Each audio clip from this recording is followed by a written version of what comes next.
He went limp in my arms. I just can't believe. I still trying to wrap my head around the whole thing. He waved goodbye to me, and then his whole body went limp.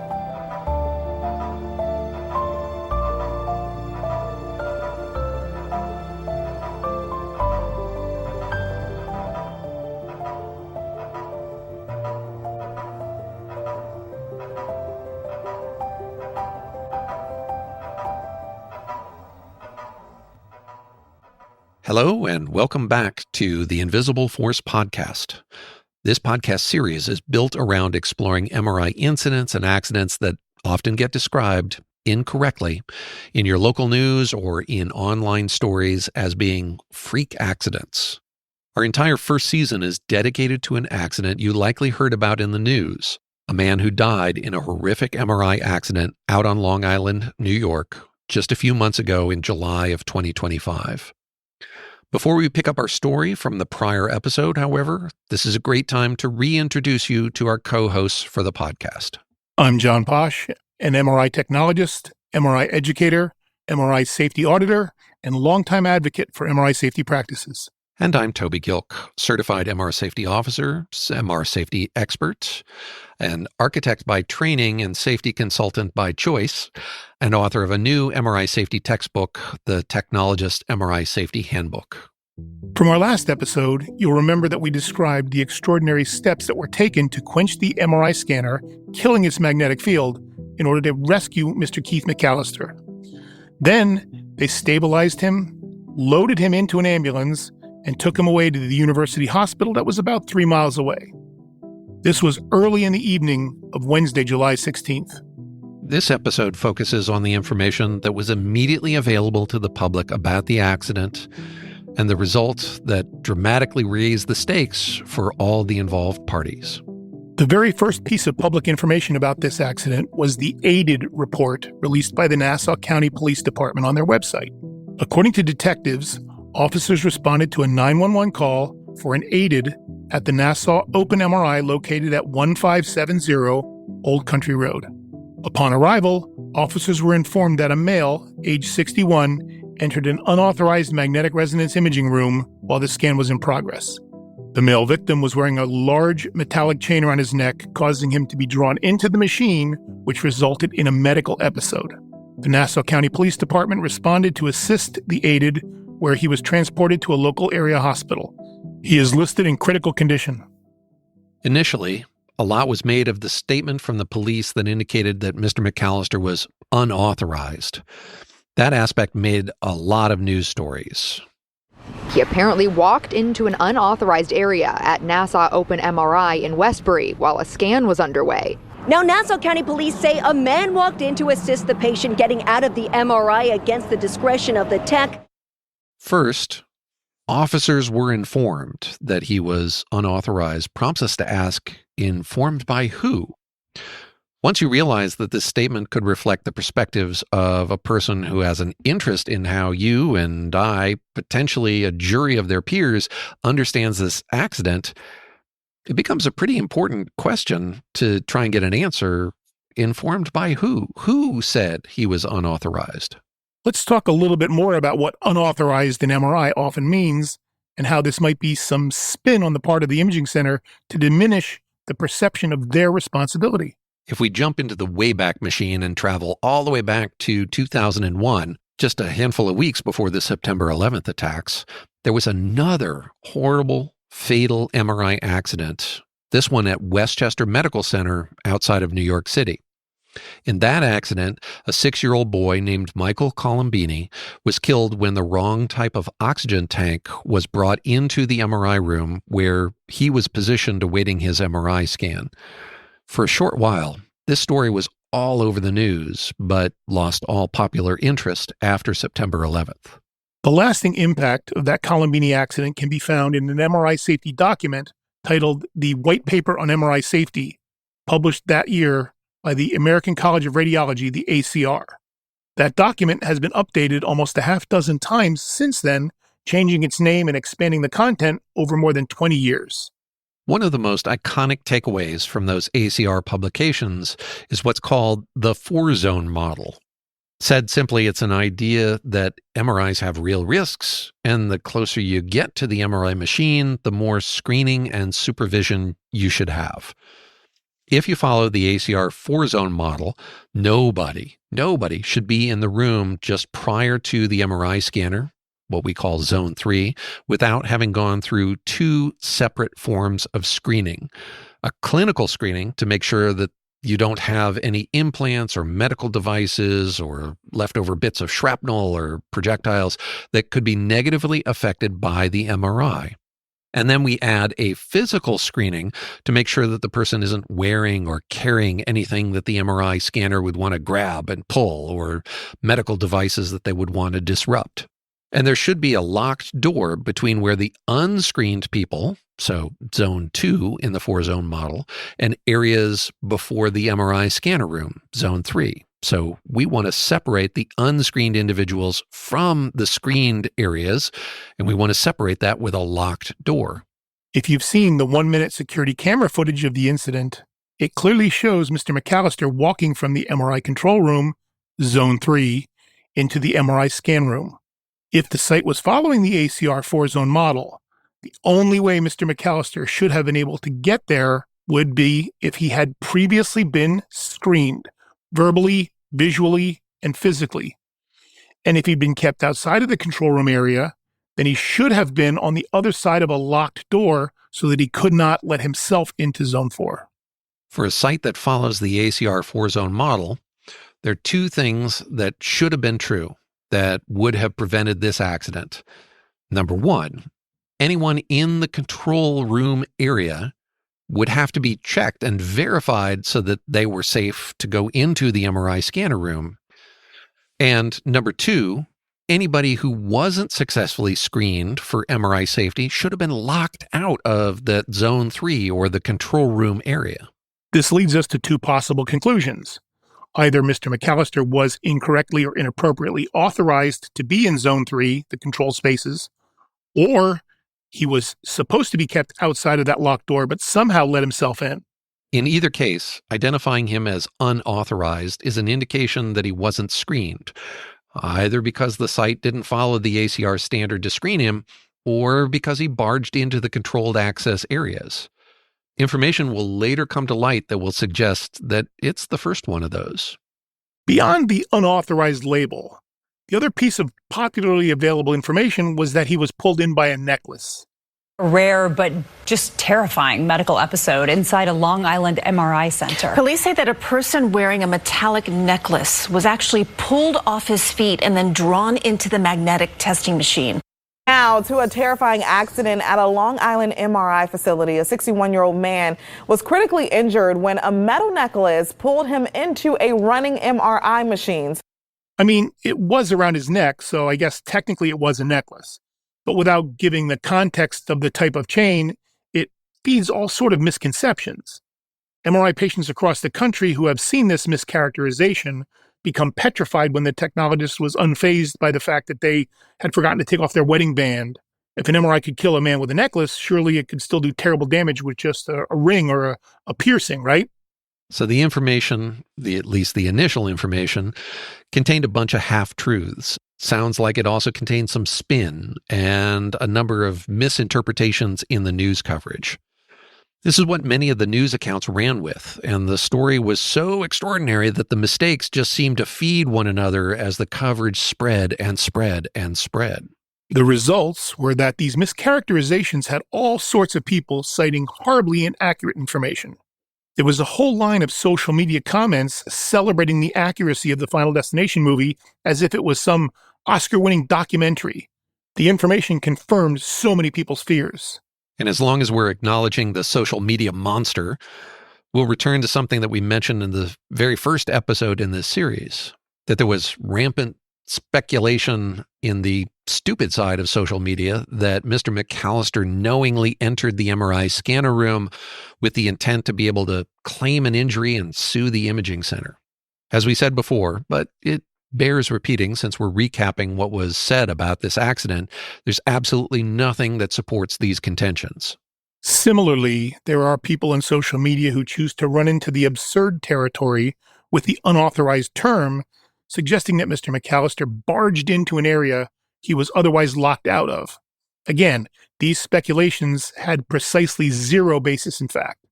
Not immediately available after the accident, but several weeks later, the 1-minute clip, the security camera video from Nassau Open MRI, that was leaked. I was actually contacted by a producer from the TV show Inside Edition. They were apparently weighing the decision of whether to do a story on this accident using the security camera footage, and they were looking for somebody to verify the authenticity of the video. They were apparently not real happy about running it because they couldn't verify its authenticity. I told them, yes, it's the real deal, but I can't tell you how I know. Apparently that wasn't good enough for them because they never ran that story, as far as I know. But that 1-minute clip really shot down a lot of the speculation, and it appears to disprove the notion that Mr. McAllister was not authorized to be in the area, if the calm on-screen body language of the MRI tech is any indication anyway.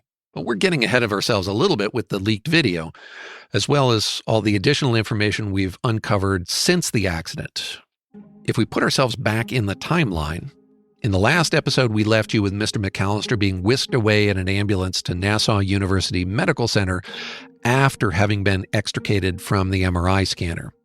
And any of you who know me know that I often have my ear to the ground about MRI accidents. Now, this accident occurred late on a Wednesday afternoon, and Thursday morning I woke up to a bunch of messages alerting me to the accident. First thing Thursday morning, I actually put in a call to the corporate offices of Nassau Open MRI. They actually operate a number of MRI centers in the New York City metro area, all managed out of one central corporate office. The receptionist who initially answered the phone didn't know that the accident had happened, but with a little pushing, she ultimately transferred me to somebody that she identified as the regional manager, and unfortunately I didn't write down his name.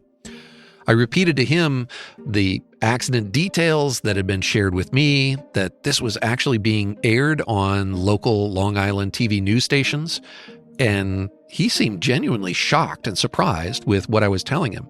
And ultimately, he got off the phone saying, "I'll have to get back to you." To date, nobody from Nassau Open MRI has called me back, although I have left several additional messages for them. Yes, effective communication is often hampered in these incidents. So that was Thursday morning. All we knew at this point was that Mr. McAllister had been taken to the hospital the previous evening and was in critical condition. But his stay in the hospital wasn't long. That Thursday afternoon, it was announced that Mr. McAllister died in the hospital, the death attributed to multiple heart attacks. The Season 1 sponsor of the Invisible Force podcast is carereporting.org. That's spelled C-A-I-R-E. Carereporting.org is a confidential MRI adverse incident reporting system available to you, the public, as well as offering enterprise solutions to hospitals and imaging centers for secure, confidential reporting of MRI accidents, incidents, and near misses. If you have direct knowledge of MRI accidents that may have been swept under the rug, or if you want information on how CARE could be set up as a private internal error reporting tool for your hospital or imaging center, carereporting.org can help you with both of those. CARE has an assembled panel of international experts in MRI safety and accidents. Reports submitted either through the public website or through an enterprise system get reviewed by our experts who deliver insights into the contributing causes of how accidents or near misses happened and, more importantly, steps that could prevent similar accidents in the future. For more information, please visit carereporting.org. Again, that's CARE spelled C-A-I-R-E. Let's start with what it means that Mr. McAllister died of multiple heart attacks, because social media commenters, again, made statements like, well, he must have had underlying health problems, or so he didn't really die from the MRI accident, as if the heart attack really couldn't be related to getting dragged by the neck and choked inside of an MRI for nearly an hour. Yeah, it's kind of a cause and effect discussion. the MRI attracting the chain didn't in fact damage his heart. What it did was it cut off the blood supply to his brain, which then caused organs to start to fail because they were lacking oxygen. The brain was not able to tell the rest of the body what to do. So while he died of a heart attack, the heart attack was facilitated by essentially multiple mechanisms of strangulation, either through cutting off the airflow to his brain, the blood flow to his brain, or a combination of both, more likely. And while it might seem glaringly obvious, the fact that Mr. McAllister died dramatically changes what happens next. As just one example, MRIs are nationally regulated medical devices, and when somebody dies involving a regulated medical device, the healthcare provider, in this case, Nassau Open MRI, has an obligation to report the incident directly to the US FDA. Now, just a few days ago, I checked the FDA's MAUD database, which is an online tool you can search implant device, medical device interactions, reactions, or problems. Well, I searched that database a few days ago, and while there is a report about this accident from Siemens, the manufacturer of the MRI machine, there was not a report from Nassau Open MRI. Another of the effects of Mr. McAllister's death is that it dramatically shifts the complexion of any potential lawsuits. For starters, the fact that Mr. McAllister died immediately means that the immediate medical expenses weren't astronomical, and there was no ongoing care expenses for the family. Now, that's not to say that this in any way discounts the seriousness of what's going on and what happened, but without huge incurred healthcare costs or the need for ongoing expensive care, it does remove a bit of the urgency to come to a resolution. And this is going to be important as we move into the next part of the series. In the days after Mr. McAllister's death, Nassau Open MRI took down their website completely, though there are parts that have been preserved in the Internet Archive or the Wayback Machine. You can Google it if you want to. It's as if they were trying to erase anything associated with their name. We've heard from various sources that the company's insurance carrier said that they weren't going to continue to provide the company insurance, at least not until the potential liabilities were addressed. Now, we don't know if that was specific to the Long Island location or for all of the Nassau Open MRI locations that the company owned throughout the New York City metro area. Only just recently, I have heard that, and this is unsubstantiated, that the company is essentially shuttering the location where this happened with no intentions to reopen it again. None of the news coverage identified any of the individuals with Nassau Open MRI. Not a corporate spokesperson, not the site's manager, not even the MRI technologist that we see in the subsequently leaked security camera video. From the news coverage, we'd be left with the notion that there weren't any real live human beings involved apart from Mr. and Mrs. McAllister. Another thing that, in retrospect, is missing from the news coverage is anything having to do with MRI safety regulations or licensure or accreditation. I think many of us know that radiology, because many of the imaging devices we use represent real risks to health and safety of our patients and sometimes to members of the public, radiology is often the subject of lots of rules and regulations. How come we never heard about inspections from accreditation organizations? Or how come we never saw news footage with investigators wearing New York State Department of Health or US FDA raid jackets, running into the building? MRIs are federally regulated devices, and states have specific obligations to make sure federal standards are being met. But why wasn't there a single mention of any of these investigations in the news? Were they done, but just on the down low? We'll remind you of what some of the nearby Long Island residents said immediately after the accident. That's insane. That should never happen. It has to be someone's responsibility. I think that they should have had better precautions, like how that even happened, how do you even get to that point. That really make me upset because that should never happen. We agree this should never have happened. And through this episode, episode 4, we've only told you that it did, not the how or the why. But we're going to get to that.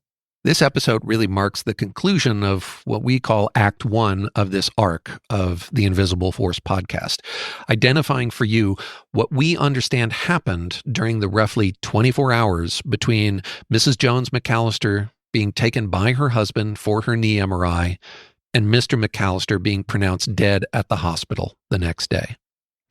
Mostly, this episode and the previous 3 have been about what we knew in the moment, with a little bit of information filled in from what we learned later. But starting in the next episode, we're going to start taking you into the aftermath, the weeks and months after the accident. In Act 2, the next several episodes, we're going to get into the various lawyers, lawsuits, the investigations by the Nassau County Police Department's Homicide Squad, the MRI safety standards from the feds and the federally deputized accreditation organizations, as well as the State of New York Department of Health. We'll talk about the leaked security camera video and where we think it came from. With the help of others in the industry, we'll also have a surprise guest appearance giving a name and a face to Nassau Open MRI for the very first time. In other words, all we've covered so far is what happened on that day. In the next several episodes, we'll be sharing with you what happened next and, ultimately, what changed as a result to help make you and me and everyone who might ever need to get an MRI a little bit safer. He went limp in my arms. I just can't believe. I still trying to wrap my head around the whole thing. He waved goodbye to me, and then his whole body went limp. Next episode, we're going to pick up the story from the immediate aftermath of the accident and Keith McAllister's death, and we're going to start looking at some of the agencies and organizations that perhaps should have prevented this in the first place. So make sure you're subscribed to the Invisible Force podcast to get the next episode as soon as it drops. For this week's show, our sources were multiple news accounts of the accident, including Fox 5 and CBS New York and WPLG Local 10 and ABC Network News coverage.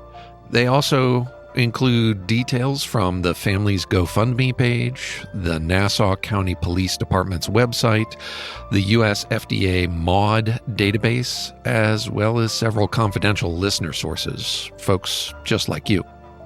Our intro audio was excerpted from an interview that Mrs. Adrienne Jones McAllister gave to Long Island News Channel 12.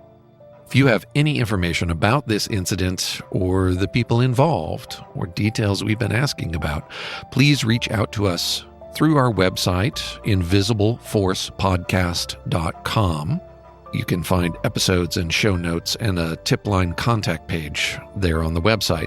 Also, you can leave us a voicemail with information about this incident at area code 631-MRI-TIPS. That number again is 631-MRI-TIPS or 631-674-8477.